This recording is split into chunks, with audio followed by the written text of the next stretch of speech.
ici aujourd'hui pour participer dans une thèse, notre ancien étudiant, c'est un ami et peut-être un futur collègue de l'université. Et pour commencer, je vais dire comment dire que M. Torres, M. Privet, a déjà apporté dans votre soutenance, déjà très complet.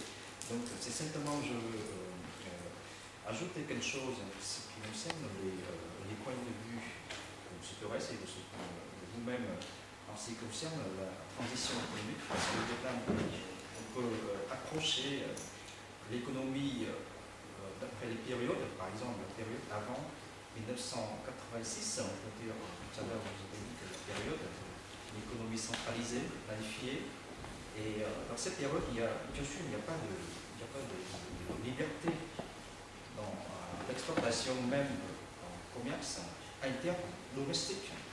Mais après 1986, après le congrès du Parti communiste, le 7e congrès, on a déjà appliqué le nouveau politique qu'on appelle rénovation vietnamienne, que des fois on citait même en vietnamien dans les recherches. Et entre 86 à 90, il y a des changements dans la politique du gouvernement vietnamien en ce qui concerne le commerce, en ce qui concerne les modalités de travail pour les entreprises. Et surtout, il y a un point, je pense, qui est très important, c'est que l'inflation dans l'économie, des fois, ça atteint plus de 700%.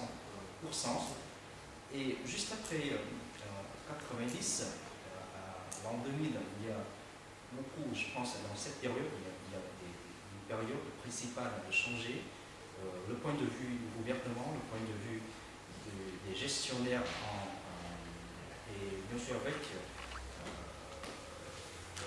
l'embargo est supprimé des États-Unis. Depuis là, on a déjà une liberté dans le commerce. Et même dans cette période, il y a encore des permis d'exportation pour les entreprises du Vietnam.